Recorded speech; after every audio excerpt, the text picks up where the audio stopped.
ভোটের সুষ্ঠু পরিবেশ নিশ্চিতে যেকোনো সহিংসতা প্রতিরোধে বিশেষ গুরুত্ব দিচ্ছে ইসি। টহল ও অবৈধ অস্ত্র উদ্ধারে তৎপরতা বাড়াতে যৌথ বাহিনীকে দেওয়া হয়েছে বিশেষ নির্দেশনা। কমিশনার আনোয়ারুল ইসলাম সরকার জানিয়েছেন, কেউ ভোট চুরির চেষ্টা করলে বিপদে পড়বেন। আর আরেক কমিশনার আব্দুর রহমানেল মাসুদ সহনশীল হওয়ার আহ্বান জানিয়েছেন রাজনৈতিক দলগুলোকে।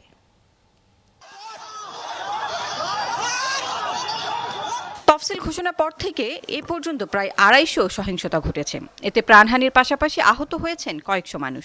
দু একদিনের মধ্যে সহিংসতা আরও বাড়তে পারে এমন শঙ্কা রয়েছে বিভিন্ন মহলে। এ নিয়ে প্রশ্ন করা হলে ইসি আনোয়ারুল ইসলাম সরকার জানান, এ ব্যাপারে সজাগ আছে কমিশন। স্ট্রাইকিং ফোর্স নামবেন, তাদের মুভমেন্ট আরও ভিজিবল হবে এবং চেকপোস্ট, এগুলো যে বর্ডার এরিয়া, অস্ত্র উদ্ধার, এগুলো আরও দৃশ্যমান হবে কালকে পরশু থেকেই।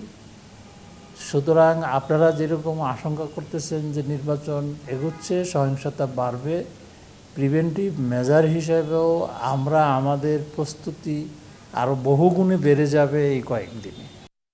বিপক্ষের ভোট একটা যুদ্ধ, এখানে উত্তেজনা থাকে, কিন্তু আমরা নির্বাচন কমিশন থেকে সবসময় আশা করব যে সংশ্লিষ্ট পক্ষগণ সংযমের পরিচয়, ধৈর্যের পরিচয়। ভোট চুরি, জাল ভোট অর্থাৎ ভোট কারচুপির সাথে কেউ জড়িত থাকলে পার পাবে না হুঁশিয়ারি দেন এই কমিশনার। কেউ কেউ বলতে চাচ্ছেন যে ছেলে মানুষও কি বলে যে জাল ভোট দেওয়ার জন্য বুরকা পরে আসবেন বা একই ব্যক্তি বারবার আসার জন্য বুরকা পরবেন।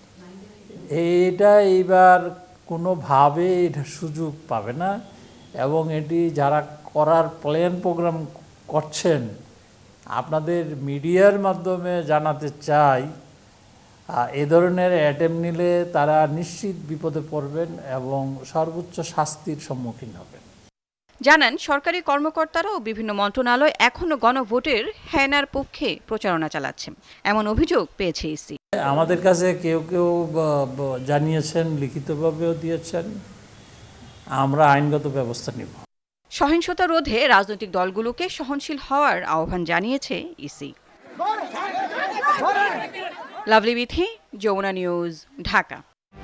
তাই সবসময় জীবাণু থেকে 10 গুণ বেশি সুরক্ষিত থাকতে ডেটল হ্যান্ড ওয়াশ।